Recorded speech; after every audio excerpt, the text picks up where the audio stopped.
Salve, salve pessoal! Deixe seu like neste vídeo, inscreva-se aqui no canal, caso você não seja inscrito. A gente fala muito sobre Flamengo por aqui e tem agora uma notícia urgente que a gente vai ter de abordar e eu vou dar a minha opinião e a gente vai discorrer muito no vídeo sobre isso. Bruno Henrique está apto a jogar, está livre para jogar. De acordo com sessão realizada há pouco pelo Pleno do STJD, o Superior Tribunal de Justiça Desportiva, Bruno Henrique vai poder jogar pelo Flamengo, está livre, portanto, da acusação. Ele, na verdade, não praticou manipulação de resultado, gente, tá? Então, ele está livre para atuar pelo Flamengo. E aí o que eu penso a respeito, né? Talvez pouco importa aqui o que eu penso para você e tal, mas eu acho que se você está aqui é porque você gosta dos comentários, então a gente tem de falar algo a respeito, tá?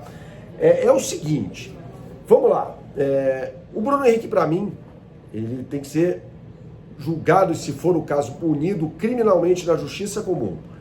O Flamengo, esportivamente, não pode ser prejudicado. Por quê? O Flamengo não tem nada a ver com isso. Foi, entre aspas, uma conversa entre Bruno Henrique e um parente dele. Logo, o Flamengo, o clube que ele defende, não tem nada a ver com isso, tá? Ele foi punido com não com suspensão, com multa, mas ele está apto a jogar. Então a palavra absolvição, no caso, não é a mais adequada, porque ele foi condenado a pagar uma multa, mas pode defender o Flamengo normalmente. Sobre a Libertadores, aí não tem nem dúvida, né? Porque só haveria uma questão ali de Libertadores caso ele fosse condenado pelo STJD e a CBF mandasse um ofício para a Conmebol pedindo a suspensão dele. Eu vou falar mais sobre isso nesse vídeo, que tem um oferecimento da BandBet. Você que gosta de fazer a sua fezinha, não conhece o site bandbet.bet.br, meu camarada? Então você não sabe o que está perdendo, hein? Acesse agora o site bandbet.bet.br, tá? Faça isso, acesse o site bandbet.bet.br, apontando a sua câmera para o QR Code que aparece na tela, beleza? Ou você pode também digitar no browser de sua preferência o endereço bandbet.bet.br. Já tem tudo lá, tem jogo nessa sexta-feira de eliminatórias para a Copa do Mundo na Europa, tem jogo no sábado, aí tem um monte de jogo. Tem o jogo do Flamengo contra o Sport às 6h30 da tarde, mais cedo a 1 tem Brasil e Senegal em Londres, e depois tem a partida às 8h30 entre Santos e Palmeiras na Vila Belmiro, e o mercado já está aberto para você se divertir no site. BandBet, um lance, infinitas possibilidades. Jogue com responsabilidade, é só para maiores de 18 anos. Quando alguém te falar que o Flamengo é beneficiado pelo STJD, ou beneficiado pela CBF, ou até beneficiado pela Justiça Comum, lembre-se você que o Flamengo teve um campeonato brasileiro tomado na mão grande em 1987, tá? Então é o seguinte, essa conversa não cola. Agora, eu fico imaginando o que vai acontecer na segunda-feira, caso o Vitor Roque seja suspenso pelo STJD. Aí a gritaria vai ser muito grande.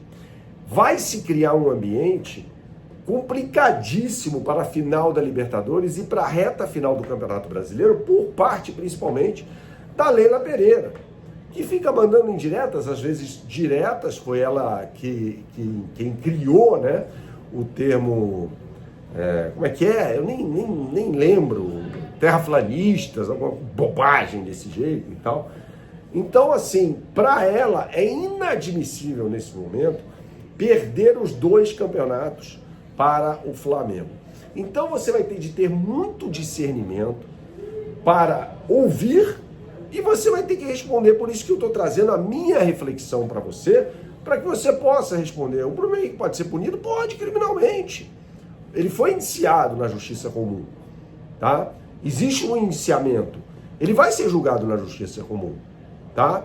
Mas na Justiça Esportiva, o Código Brasileiro de Justiça Desportiva, o CBJD, não contempla absolutamente nada ligado à aposta esportiva.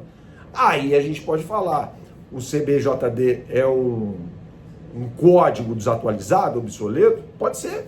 Talvez eles tenham de contemplar isso, sim.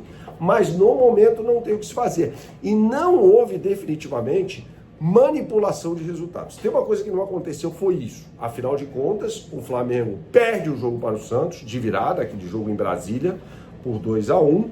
O Bruno Henrique toma esse cartão amarelo e o Flamengo nem sabia dessa história. O Flamengo poderia até fazer o que todo time de futebol faz, orientar o jogador a tomar um cartão amarelo, né?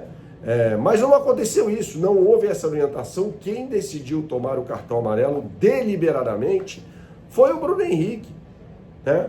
Por questão de aposta, porque ele quis, a justiça comum vai dizer isso e vai determinar isso. O que eu não posso achar normal é um clube ser prejudicado por isso. Eu não acho normal, tá? Numa reta final de temporada, aí pode ser numa reta final ou não, né? O companheiro Rodrigo Matos, inclusive, trouxe uma matéria bastante esclarecedora, porque muita gente falou, pá, a história do Vitor Roque é rapidinha, do Bruno Henrique demora. O julgamento na primeira instância do Bruno Henrique levou menos tempo até do que o do Vitor Roque, na primeira instância, né? Esse julgamento de sexta-feira, de quinta-feira, melhor dizendo, foi realizado no pleno do STJD, que é a segunda instância. Então, assim, não dá para falar, e a justiça brasileira não é célere, não é nada célere. A justiça brasileira é lenta mesmo. Então não dá para falar assim, não, mas o Bruno Henrique, demorou, e o Vitor Roque vai ser julgado nesta segunda-feira, e por isso, porque não sei o quê, eu imagino que vai ser se o Vitor Roque for punido. Eu acho que ele deve ser punido. É o seguinte, o Corinthians até agora foi o único clube punido por causa de homofobia no futebol brasileiro. Foi num jogo contra o Vasco da Gama que ele cumpriu essa pena, com o Anel Química Arena vazia, em 29 de julho de 2023. Tá? De resto, ninguém nunca mais foi punido em relação a isso. Tá? O STJD pode querer dar um exemplo, mais uma vez, e punir o Vitor Roque. E aí a Leila vai falar em terraplanistas, aí vai ser uma coisa complicadíssima, vai se criar, como diz o Galvão Bueno, um ambiente terrível. E acho que ela, e o PAP também, né, os dois dirigentes, de repente, deveriam aparar um pouco as arestas, até para que não haja hostilidade entre torcedores. São duas torcidas rivais que vão se encontrar certamente em Lima. A final será disputada da Libertadores no dia 29 de novembro. Saudações, até a próxima e tchau, tchau.